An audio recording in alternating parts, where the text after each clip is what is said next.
noches. Buenas noches, licenciado. Buenas noches, licenciado. Buenas noches, Lic. Para conocimiento de todos ustedes, estamos haciendo aquí un experimento nuestro de 12 líneas para poder incorporar ¿cómo se llama? La mayor parte de estudiantes, y ya se me toparon las dos plataformas, porque todavía no nos han resuelto la universidad de tener institucionalmente una plataforma que acepte más de 200 alumnos, 300 alumnos. Entonces, lo que estamos haciendo aquí la noche, esto es personal y tampoco lo estoy cobrando, sino al contrario, estoy siempre, como siempre, aportando mi grano de arena, y me imagino que todos exactamente lo mismo, así como la solidaridad de una compañera anteriormente, y me pareció loable. Bueno, aquí estamos. Para muchos que todavía estamos muy lejos de que me conozcan, no me dije, es Francisco Sandoval, soy catedrático de Derecho Agrario. Vamos a dar precisamente el día de hoy, como lo dije en la clase anterior, las expresiones tal vez más fuertes para poder implementar cuál es la razón del contenido del curso de Derecho Agrario, para poner las cartas en la mesa. Muchos estudiantes creen que ser estudiante es dígame de página, tal página, de página, tal página.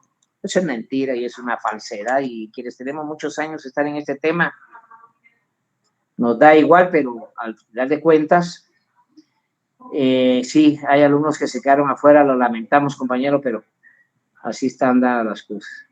Decía, vamos a sintetizar, porque me interesa primero comprometer la atención de ustedes de cómo se desarrolla el curso, cuál es el contenido propio del curso y hacia dónde llevamos este avance del curso. Yo siempre he preguntado de entradita a los alumnos y les he preguntado qué es derecho, qué es Estado, qué es sociedad. Y resulta que cuando empezamos a expresar efectivamente los conceptos de los cuales nos han preparado y que estamos especializados, es para hacer las interpretaciones del derecho tal y como lo tiene Consuelo Porras del Ministerio Público actualmente. Para eso nos han educado. Me dicen lo que soy de atrevido. Muchos creen que esas posturas del derecho por el derecho mismo es el que va a sacar de la pobreza y que va a sacar del desarrollo al país. Estamos lejos de interpretar qué es lo que es el derecho. Lejos. Y entonces interesa primero averiguar qué grado de plenitud tenemos en el estudio del derecho. Y por supuesto que yo no puedo interpretar, ustedes no pueden interpretar nunca más el derecho agrario si no tienen bien claro todavía el origen de las cosas. Entonces yo tengo, para poder explicitar el derecho o la ciencia del derecho agrario,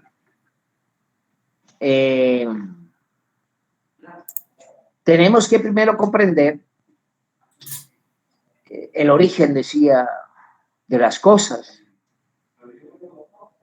En nuestro país hemos estado procurando efectivamente, tratando de interpretar si efectivamente lo que hemos aprendido es suficiente en la facultad o en los estudios del derecho para poder decir, bueno, esta es la garantía que tenemos para la sociedad, que por el derecho mismo vamos a resolver toda la problemática de la nación. Y eso lo hemos intentado durante 60 años.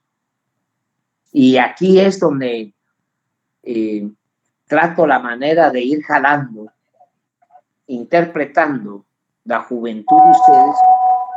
Óigase bien, la juventud de ustedes, por lo que quiero definir. La juventud de ustedes es pragmática en función de la historia del país.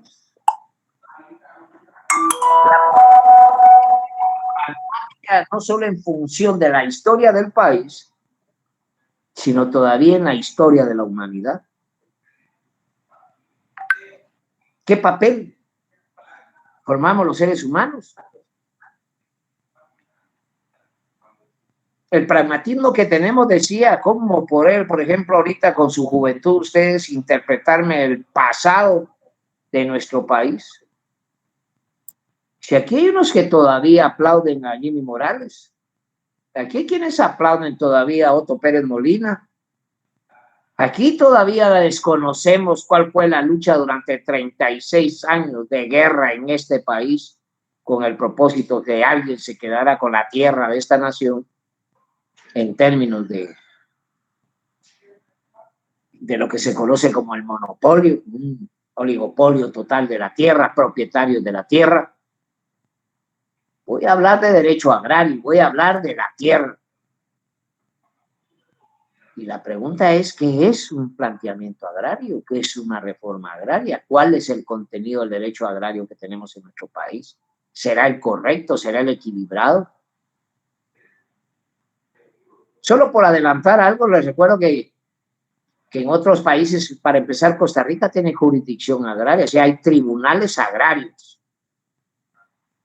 Y aquí alguien que plantee un escenario agrario lo que va a encontrar son tribunales para que lo ejecuten y lo fusilen.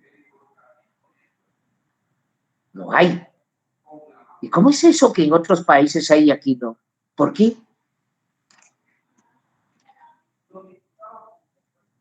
¿Por qué en otros países hay y aquí no? Si cualquiera de nosotros ahorita en esta coyuntura de esta grave problemática que tenemos, planteamos un escenario agrarista de legislación agraria, lo mismo, parquean cualquier escenario, porque no hay nada que discutir del tema agrario en este país. Las condiciones están bien. Ya pasó la guerra, ya estamos en paz y ahorita todo lo vamos a hacer en derecho. Pero el curso no puede desarrollarse si nosotros no tenemos efectivamente, gracias por la otra plataforma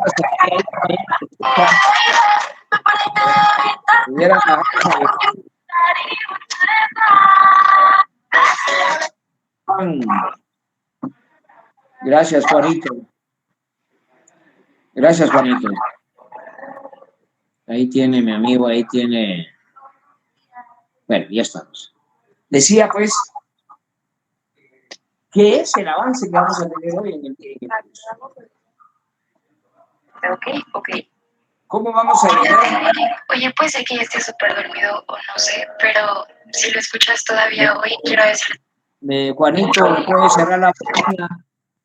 Ese se lo puede cerrar usted si quiere. Si no Gracias por darme esa. Pero ya estuvo ya lo sé. Ya está bloqueado. Gracias. Bueno, decía, ¿cómo vamos a alcanzar la interpretación total de lo que es el derecho como tal?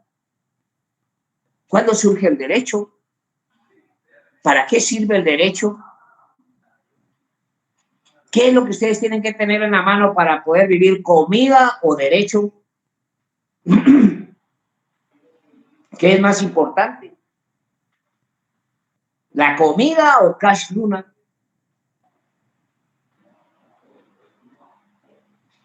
¿Cómo vamos a hacer para alcanzar?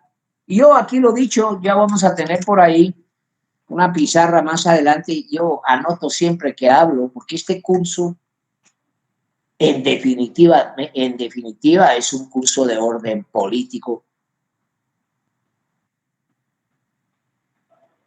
¿Pero qué es la política? Y yo aquí siempre le pongo aquí. Política es igual a comida. Y ahora voy a explicar por qué. O sea que si no hay política, no hay comida. Ahí vamos a interpretar si la política existencialista que conocemos, especialmente los jóvenes que tenemos menos de 30 años, es la correcta. O cómo tenemos interpretada la política, efectivamente los menores de 30 años. Y aún los viejos como yo, ¿cuál es la interpretación de la política en nuestra nación? Y tenemos que encontrar la verdad para poder explicar el derecho y especialmente el derecho agrario. ¿Quién tiene la verdad en los fenómenos espirituales? ¿Los católicos o los evangélicos? ¿Quiénes son los que se van a ir al cielo de esos dos? Porque uno tiene que tener la verdad.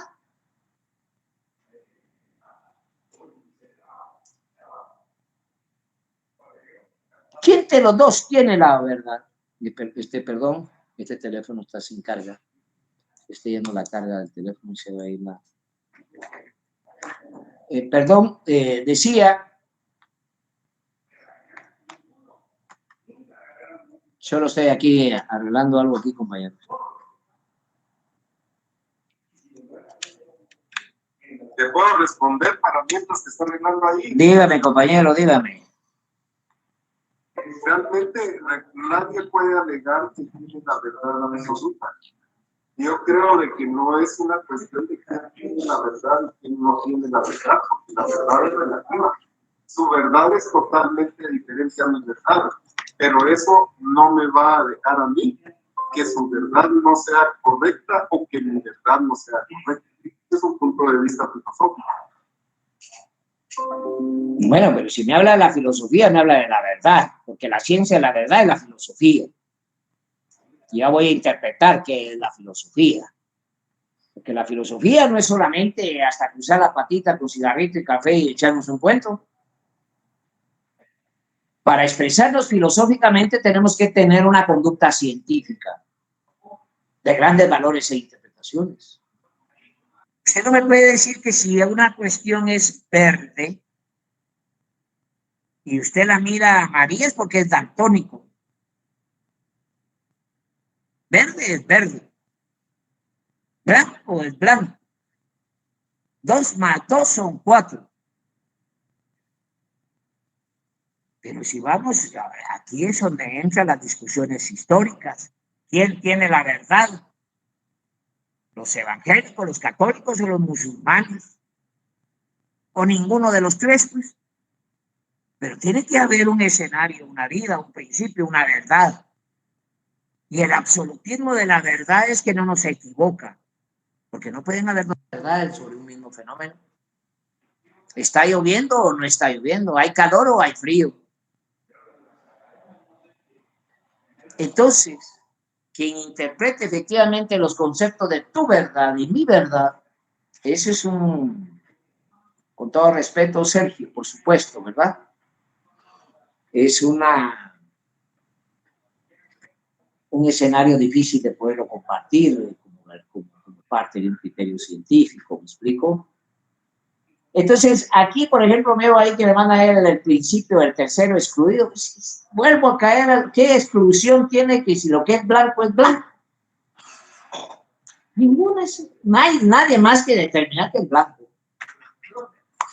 Pero miren, pues, entonces yo tengo que valorar el derecho. ¿Cuál es el derecho que le es conveniente al país? El derecho de la Universidad de San Carlos, el derecho de la Francisco Marroquín, el derecho de la Mariano Gálvez, que ahí ya saben que le dan hasta tesis de graduación, hasta doctorales, hasta la del Ministerio Público. Pero también en la San Carlos se la dieron a Valdizón. Y yo le fui a poner la denuncia a Valdizón al colegio.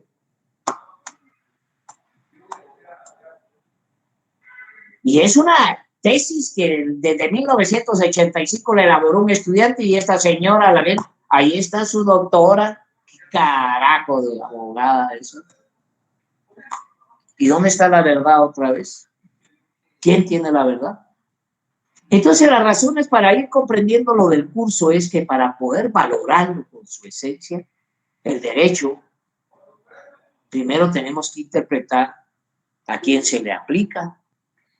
Un segundo por ahí, Ramiro, ahorita te doy la palabra.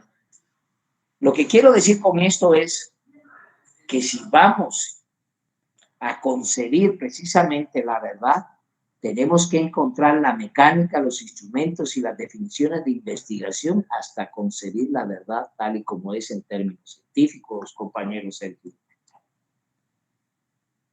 Si a la verdad no es solamente por lo que se me ocurrió,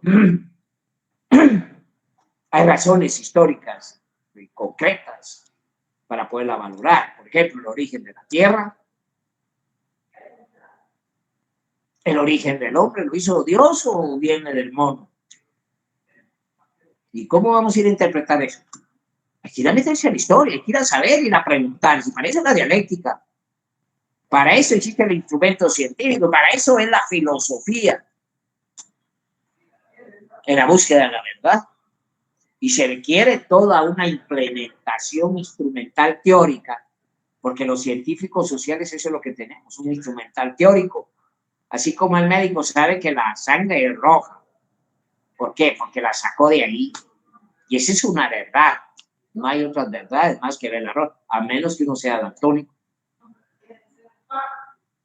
Entonces, yo le pudiera decir a usted que lo que existe en nuestra nación para poder interpretar las cosas es un daltonismo político.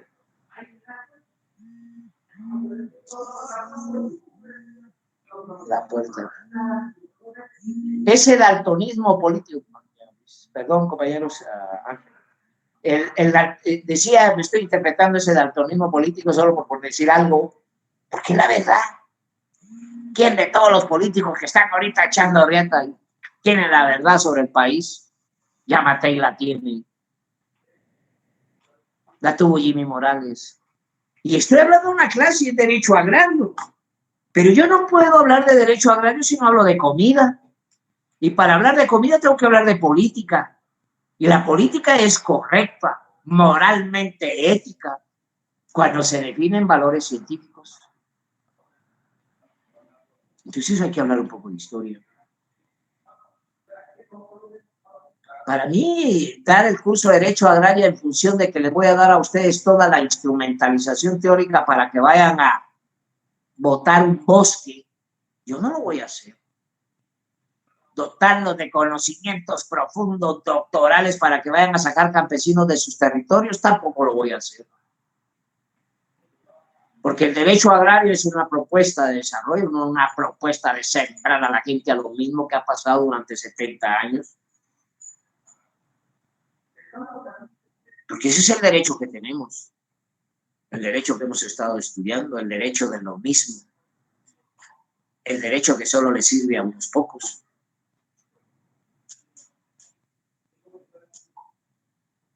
Entonces, si estamos hablando de que el derecho es hermano de la política, porque es hermano el origen del Estado y el derecho, si el derecho es hasta hermano de la política, y vamos a encontrar que hay derecho esclavista, derecho feudal, derecho socialista. ¿Y cuál es el derecho más justo, el más equilibrado? ¿El que se practica en México o el que se practica en Guatemala? ¿El derecho que se practica en El Salvador o el que se practica en Guatemala? ¿Quién tiene la razón, compañeros? ¿Quién interpreta el valor de la justicia en ese sentido? Entonces siempre hay que buscar el equilibrio e ir a buscar siempre la verdad. 2 más 2 son 4. Porque rojo es aquí como en Rusia, en China o hasta en la luna. Rojo es rojo. Entonces sí hay verdades absolutas. Y para eso hay que estudiar los fenómenos naturales. Y cuando hablamos de fenómenos naturales tenemos que hablar de la ley científica, causa y efecto. Entonces nos vamos a estudiar los instrumentos de investigación. Y los sectores sociales, los investigadores sociales como nosotros, lo único que tenemos es un instrumento que significa sociedad.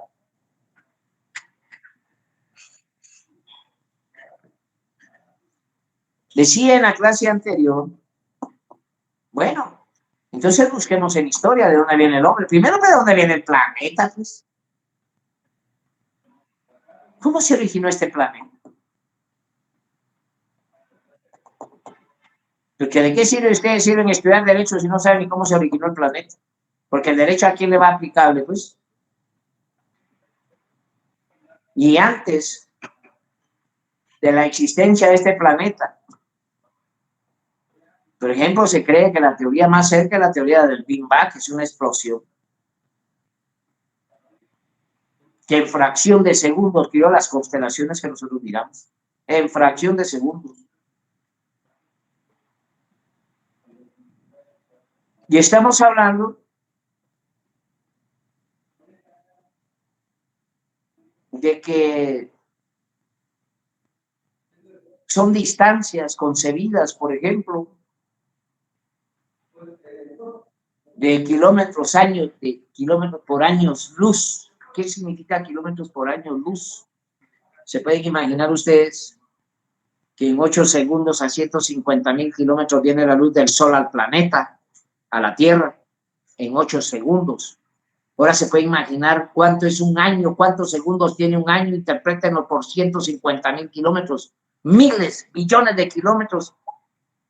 El darle vuelta a un planeta como Plutón, por ejemplo, se pueden llevar hasta 10 años darle la vuelta periférica.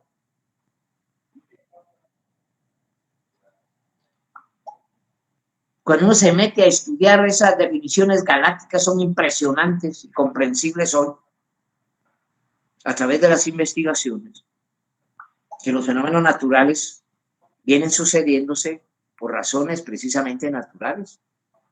Pero el planeta ahí aparece, ahí apareció. El planeta Tierra, ¿cómo era? No podía crecer vida ahí. No había vida, era totalmente incandescente. Millones de años luz. Millones. Hasta que hay un momento dado que se enfrió. ¿Por qué se enfrió? ¿Será que cayeron cometas con hielo?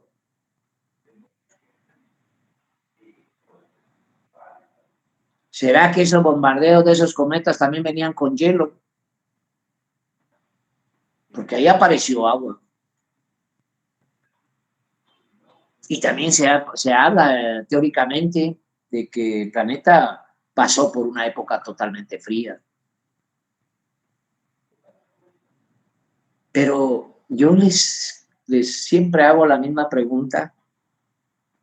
Si ustedes agarran una palangana con agua y la meten abajo de la cama,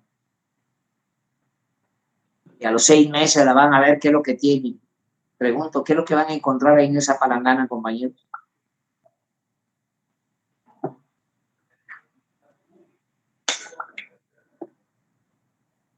Mira. Anthony. A ver, dime Anthony. Microbios. Están abajo de la cama. Anthony. Ya me dijiste que vida, ya me dijiste que vida, ojalá que sea una mujer. ¿Qué encontrás abajo de la cama entonces, de vida? Microbios, organismos, parásitos, la palangana con agua. O tepocates, ¿no, mi amigo? ¿O será que no hay tepocates?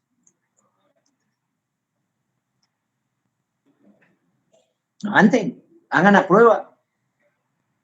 Los tepocates son consecuencia de ahí, crecen procedimientos químicos, físicos, una simbiosis.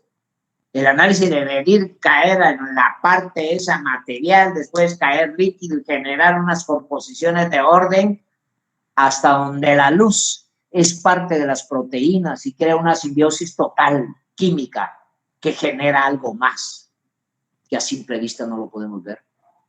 Porque al final de cuentas nosotros somos producto de una consecuencia química.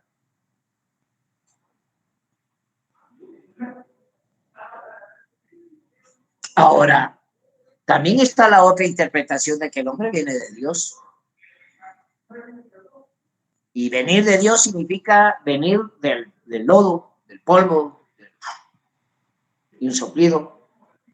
Y en el otro escenario usted les va a doler en su corazón interpretar que es una evolución hasta poder comprender que también podemos tener una evolución del mono.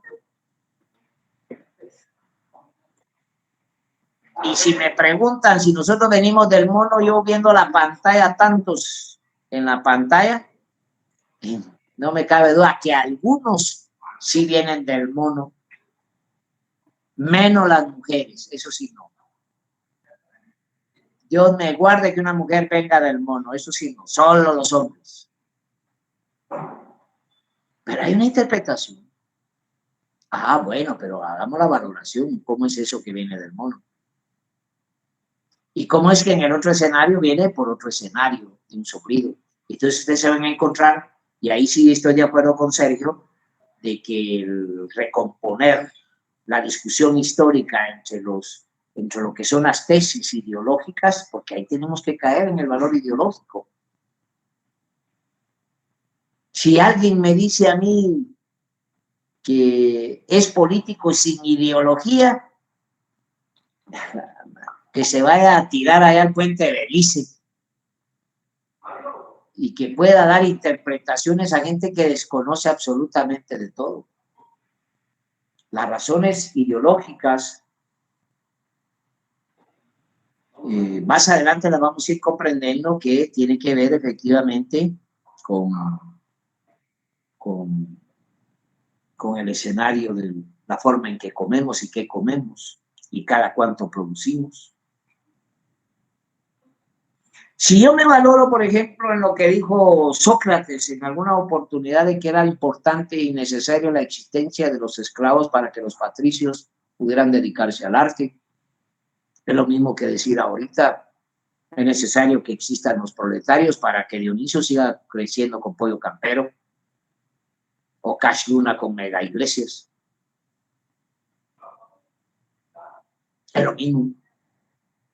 ¿Y será que eso es parte del humanismo, del desarrollo del humanismo? ¿O qué es? ¿O cuáles son las etapas que hemos venido evolucionando para que el hombre pueda tener comida?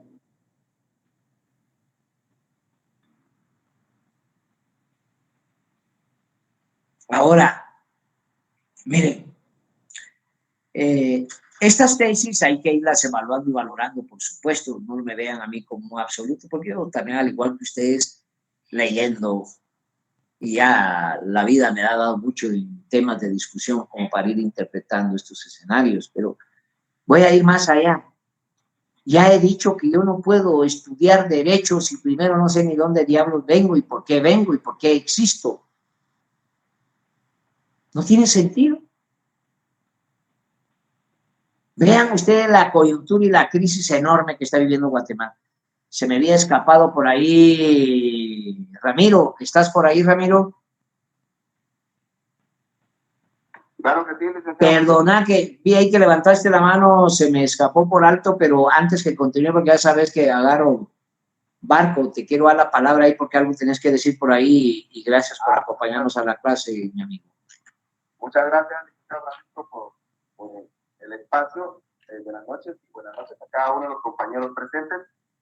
Fíjese, licenciado, que en el transcurso de la tarde estaba hablando compañeros de esta sección y estábamos valorando el poder salir a hacer una caminata pacífica con relación a lo que está pasando, dadas las circunstancias que el curso lo amerita y la situación también. Entonces estábamos viendo de qué forma usted nos aprueba, obvio, el proyecto, y para que también lo incluyamos dentro de los proyectos de carácter social que vamos a llevar a cabo de curso, para que al final de cuentas pues, recibamos una ponderación para que nos vaya de una mejor manera en el curso. Entonces ellos estaban de acuerdo en hacer la propuesta, pero me dijeron varios que me escribieron a mi número personal, que fuera mi persona quien le indicara a usted que usted nos da el valor y la aprobación de poder hacer este tipo de evento. Bueno, disculpe, sí, Sergio. Disculpe. Yo realmente me hubiera encantado encantado poder asistir a este tipo de actividades.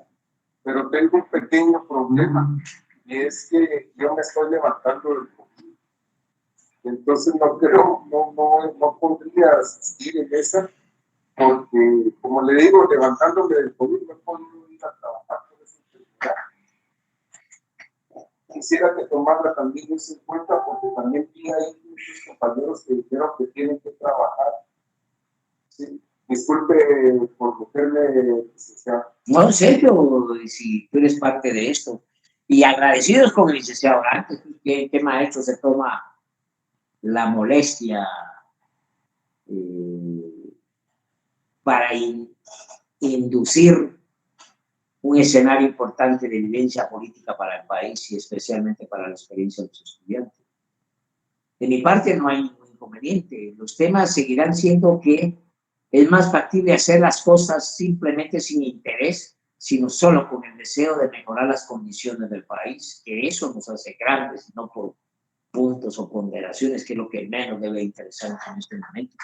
Ahorita lo más importante es el futuro de nuestros hijos, de nuestros nietos. No son efectivamente voy a hacer una acción patriótica, una acción liberal, una acción revolucionaria por una razón que no tiene sentido, pero de todas maneras tienen la libertad de interpretarlo y encontrar un espacio para generar lo que yo decía. Hemos hecho escenarios con las cátedras de marchas, el 20 de octubre, el 1 de mayo, hemos ido a pueblos.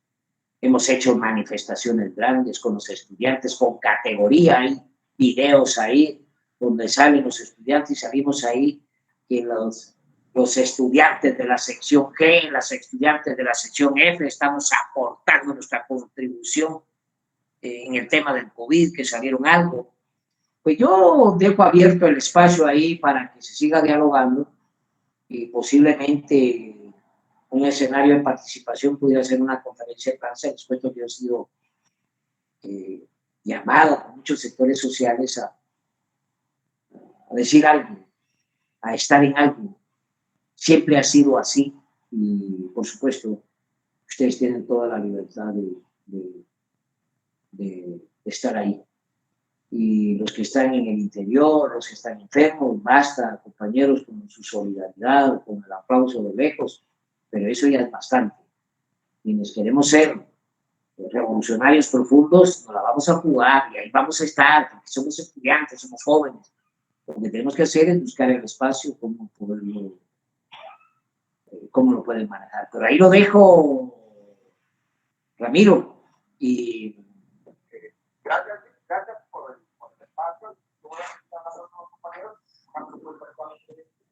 Entonces, yo sí voy a hablar con los oficiales, definitivamente, como es obligatorio, ninguno de los proyectos solidarios que tenemos dentro del curso son obligatorios, pero yo sí voy a tomar en cuenta a los que están. Por supuesto que hay que considerar muchas cosas, sí. Correcto, para considerarlos dentro del curso. Exacto. No puedan, definitivamente no pueden, se puedan seguir hablando con los que y no hay ningún problema tampoco con los que no puedan o no quieran. Definitivamente que no. Entonces, ahí para terminar, agradecer por el aval al proyecto que pensamos llevar a cabo. Muchas gracias por el apoyo a la persona, mi querido Luis. No, al contrario, y para ti muchas gracias en nombre de los estudiantes. Como te digo, díganme ustedes en qué otra cátedra encuentran esto. No la veo. Solo los que tenemos compromiso. No estoy diciendo que los otros catedráticos sean malos también, pues ellos tienen su manejo y su forma de ver el mundo. Pero vuelvo a repetir que eso es solo una consideración nuestra. Pero volviendo otra vez al tema, antes de ir como aterrizando, porque ya me metí a la... El curso lo vamos a valorar. Primero en dos escenarios. Primero saber de dónde viene el hombre. Y vamos a ver que viene de algo. Y vamos a ver que hubo una esclavitud. Vamos a ver que hubo un feudalismo. Vamos a ver que hay modos de producción capitalista, que hay modos de producción socialista. Vamos a ver que el derecho romano o el derecho alemán y el derecho indígena y el derecho español ¿Cuál es el derecho que tenemos nosotros? ¿Qué derecho nosotros interpretamos y le damos a la gente y con el que hemos trabajado? ¿Con qué tipo de derecho? ¿Un derecho guatemalteco? ¿De dónde trajimos este derecho nosotros? Porque yo lo sepa, no llevamos la conceptualización de la jurisdicción maya, pues. No hay derecho consuetudinario, hacer opinium juris necessitatis.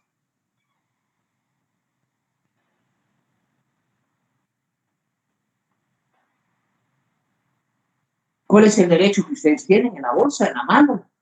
¿Cuál es la que ustedes le dicen a sus papás? Por eso le he dicho que estas cátedras, hoy virtuales, no basta con que ustedes estén ahí, que esté el papá, la mamá, y aquí van a haber discusiones, y ruego por favor que no me miren como demonio o diablo. Estoy tratando de sacar a sus hijos, o estoy interpretando con ustedes, romper un esquema de 500 años, que todavía nosotros lo valoramos como una interpretación real.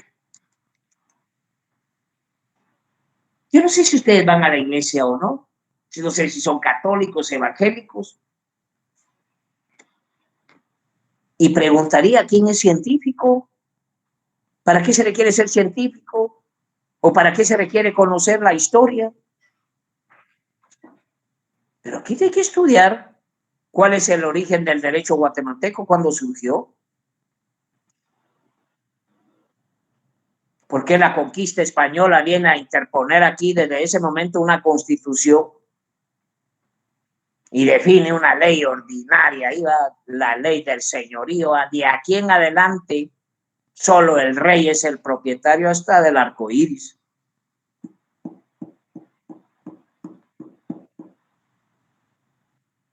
Y deja por un lado a naciones, a pueblos, bajo un manto de esclavitud, solapada en instituciones feudales, colonialistas, como el reparto y la encomienda, que son instituciones que las vamos a ir atendiendo pronto en este curso.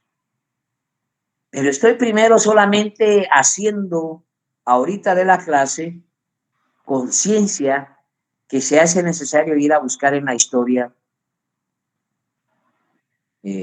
las verdades que nos surgen entender y comprender. Bueno, el derecho surgió en un lugar, dije, pero también dijimos de la explosión del Big Bang. No he hablado tanto del mono, pero le quería interpretar ahí diciéndole a un amigo, ¿quién tiene más posibilidades de vivir? ¿Un ser humano, un niño o una cucaracha? ¿Quién? ¿Quién tiene oportunidades de vivir individualmente, la cucaracha o el ser humano? A ver, dígame.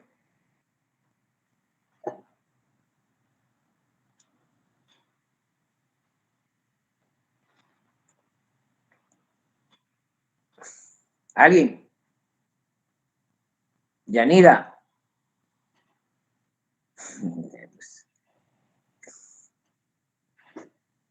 A ver, Rano, ¿cómo se llama? Ronnie. A ver, dime. Entendería que la cucaracha ha evolucionado para... Espérame, Ronnie. Espérame, Ronnie. Ahorita te doy la palabra. Gracias, Espérame, gracias. Ronnie. Espérame, Ronnie. Sí, mi amigo Rano Gómez. Perdón, Luis. No, ya que, o sea, si nos vamos a lo químico, a lo biológico, o sea, la cucaracha y los seres humanos estamos formados por los mismos 4 elementos generales, que serían el carbono, el hidrógeno, el oxígeno y el nitrógeno, que eso es donde se basa toda la vida. Entonces, si usted me lo plantea así, pues ambos tenemos el mismo derecho, ¿verdad? No estoy hablando de derechos, sino estoy hablando de quién tiene más posibilidades de vivir. Perdón, en ese sentido la cucaracha, porque él puede sobrevivir a la radioactividad, cosa que nosotros no. Perdón, Ronnie, dime, Ronnie. Es que a mí ya les dije que estoy en 2. Es un esfuerzo de la cátedra ya, de tener Gracias, aquí y estoy aquí torciendo, pero sí estamos bien en la otra plataforma, ¿verdad? Gracias, profesor, muy amable. Algunos programas que yo he visto, tanto la cucaracha como el hombre tienen altas posibilidades, porque a la fecha ninguno de los dos se han extinguido. Porque el hombre ha sobrevivido desde hace 10 millones de años más o menos que surgió el hombre en la Tierra. Ha sobrevivido a cambios climáticos, a migración y se ha adaptado al mundo circundante. Sin embargo, la cucaracha en su elemento, ahí sí, animal, ha evolucionado también a sobrevivir en situaciones muy complejas también de la naturaleza. Entonces, podía votar que la cucaracha es uno de los animalitos que posiblemente sobrevivan a un desastre catatónico en Guatemala, en el país, ¿verdad? En el mundo, mejor dicho, disculpe. Gracias. Fíjense lo que, no sé si los demás compañeros escucharon, los de la otra plataforma, no sé si hay esa integración, y espero que sí. Sí, licenciado. Va, Sergio, miren, las interpretaciones están muy bien. Me da una cátedra ahí al amigo de todas las condiciones químicas que tiene la composición tanto de las cucarachas como del ser humano. Pero tal vez no me pude dar interpretar. Yo dije,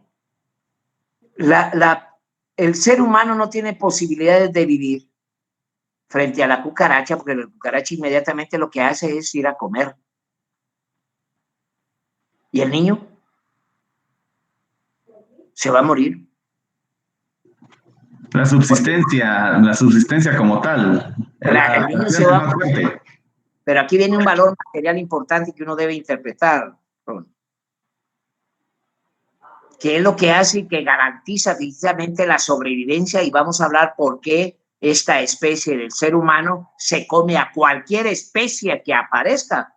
Es como la lucha que llevamos hoy entre lo que es el COVID y el ser humano como tal. Esa es una lucha natural de ver quién se come al otro. Si esa es una lucha estratégica, es una guerra de sobrevivencia. ¿Quién vive más? ¿Este virus o nosotros? Pero este virus se lleva a los equivocados. Debería empezar por Yamatei.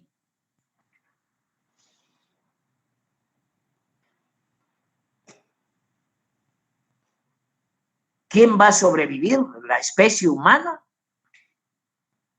¿O ese escenario de ese virus? Y entonces ustedes ven que cuando el niño nace, si lo ponen en una orilla, el bebé va a querer la asistencia social, y ahí es donde entra un valor fuerte. El ser humano vive porque es un ser social. El niño necesita chiche. Y seguirá teniendo chiche. Si uno llega viejo y todavía quiere chiche, ya de viejo uno. O sea, nunca va a dejar de tener la chiche. Y se la están poniendo, se la están dando. ¿Cuántos años, cuánto tiempo para formar a un ser humano, un ente productor, para conseguir comida?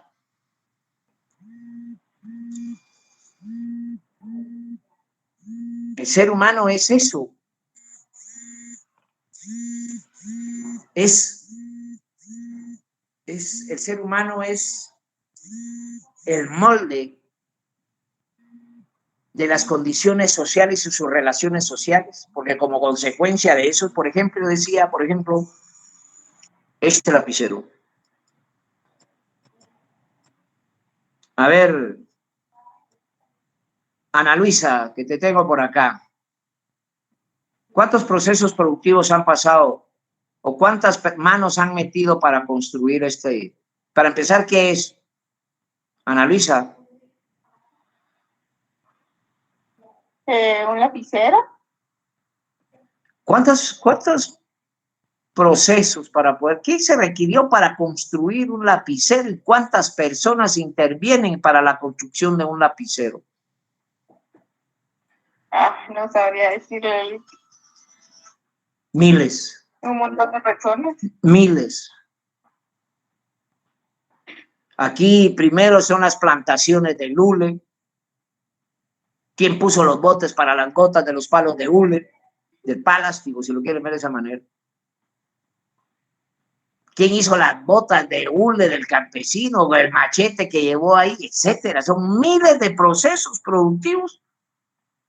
O sea, Si ustedes se ponen a pensar ahorita sentados donde están, ¿qué han construido ustedes, compañeros?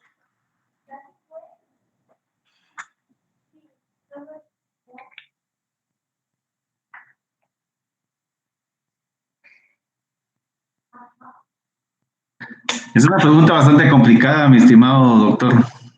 Y tal vez, perdón, bien habló Ronnie, pero también Ronnie, tal vez no era tan así la pregunta, sino el razonamiento era comprender el razonamiento del trabajo viene asumido por el sostenimiento de la sociedad, es decir, ¿quién produce más, un campesino o Cash Luna? Bueno, todavía la pregunta sería ¿quién trabaja, pues, si el campesino o Cash Luna? Perdón, Ronnie, te interrumpí. No, para nada, doctor, muchas gracias.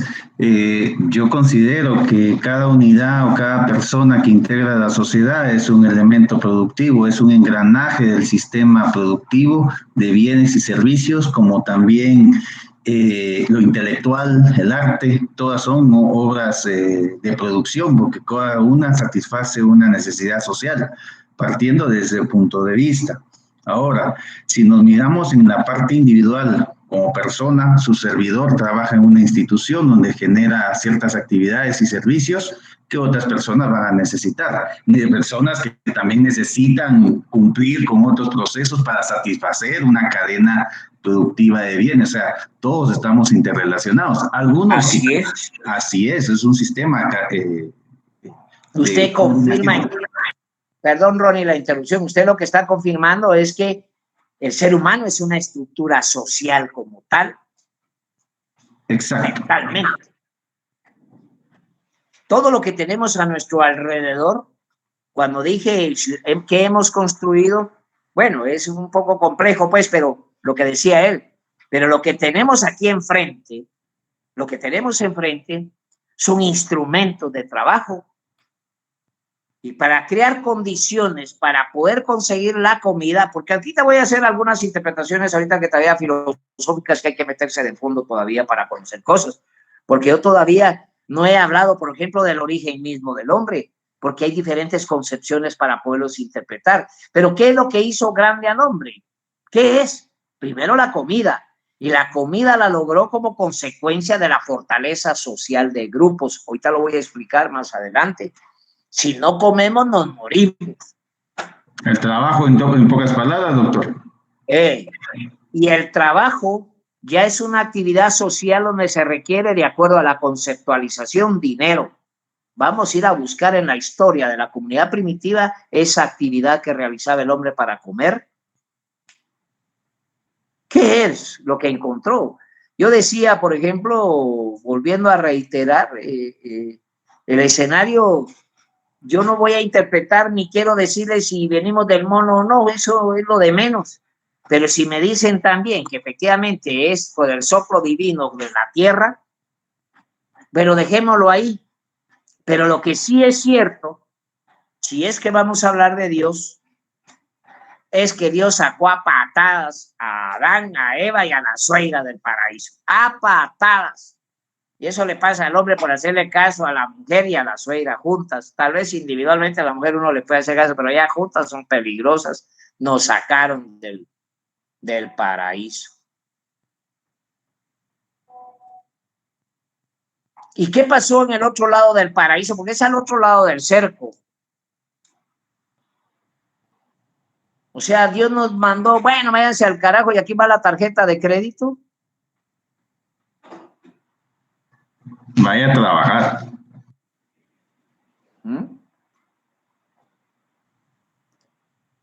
Al otro lado del cerco les tiró la computadora, les tiró dólares. ¿Cómo hizo el hombre para comer? Porque tuvo que comer. Porque el hombre no puede vivir sin comer. El hombre tiene que comer antes de ser abogado, antes de ser médico, antes de ser cualquier cosa. Si no come, se muere. Y aquí vienen preguntas y vuelvo a insistir, si están padres de familia, niños ahí, no me vayan a malinterpretar, ustedes tengan la madurez para definir esta cuestión, pues porque Yo siempre lo he preguntado, ¿qué es primero, Dios o la comida? Y eso lo expone a ustedes de rebote y piensan que yo estoy en el infierno y que voy a ser diablo mañana. Pero es una pregunta normal en la ciencia.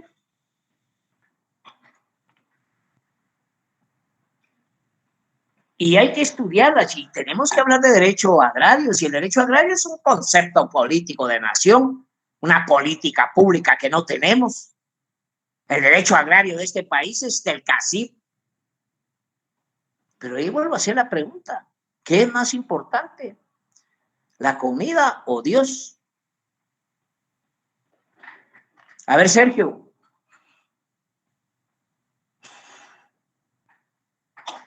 Dígame, licenciado. ¿Qué es? Doctor, perdón. ¿Qué es más? ¿Qué es más importante? Pero filosóficamente, ¿va? No. Hay un dicho muy claro que decía un amigo, mientras el monte crece, el burro se muere de hambre. Es más importante la comida, porque sin Dios usted puede vivir, pero sin comida no puede vivir, si lo estamos viendo desde un punto de vista biológico. Y ese es lo más importante ahorita, lo material. Es decir, ¿de qué diablo sirve tener novia si uno es un raquítico enfermo?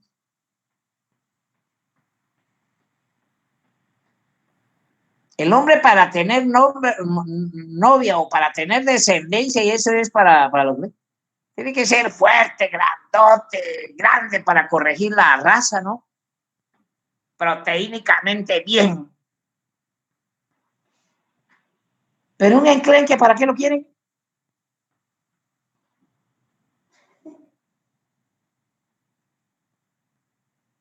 Y eso, dice lo que estoy topando en la cátedra, porque eso es importante. No puedo continuar. ¿Para qué diablos quiero un Estado, quiero un derecho si no tengo comida? ¿Y qué creen que se pelea hoy, pues? ¿Cuál es la coyuntura de hoy? Conseguir comida. Se están robando el dinero, los recursos, absolutamente todo, y no hay comida. Entonces, la lucha es siempre la búsqueda de la comida. Históricamente hablando. Bueno, eso es en parte de la cátedra. Continuamos en la próxima cátedra. A ver, sigo un poco todavía, un poco incómodo de la garganta. No le estoy echando la culpa a la vacuna, pero sí posiblemente haya una reacción de la vacuna. Pero ahí va, vamos pasando. Espero que estén vacunados, espero que ya tengan su programa de vacunación.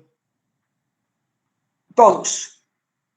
Para liberarnos de esta porquería de enfermedad que ya les dije. Esta es una lucha natural de especies. Si ustedes ven a un chimpancé que está fabricando una computadora, cómanselo. Hay que comérselo. De lo contrario, él se los va a comer a ustedes tarde o temprano. Y la especie humana es en el escalafón el más alto de la cadena alimenticia. Muerte a los... ¿Y por qué a los chinos, compañero? Ese es un tema bien importante, pero muy... si estuviera en Europa, creo que lo mandarían a fusilar. Y es bueno hablarlo. ¿Qué tienen que ver los chinos con esta pandemia? Si esta es una guerra natural, así como existe el virus del SIDA, el virus de la polio, el virus del sarampión, el virus de la varicela, ya han habido vacunas para la varicela, vacunas son luchas naturales. Esto no puede ser fuera de la naturaleza. O sea que el tema chino hay que estar agradecido con los chinos, muy agradecidos, en términos que primero fueron los que expusieron para valorar la primera cura, pues fuerte, porque es una nación, una sociedad completa, una sociedad que ha demostrado ser hoy la primera potencia del mundo y una potencia preocupada, efectivamente, porque la sociedad mundial, o sea, los humanos como tal, libremos esos contenidos para sacar adelante, ¿cómo se llama?, al mundo como tal. Buenas noches, compañeros, y muchas gracias por darnos la oportunidad. Feliz noche, licenciado, gracias. ¿Cuántas vacunas le han puesto? 12, mi amigo, ya 2 y suficiente, ya no quiero más. Pero viera que eso fue, yo tengo solo una.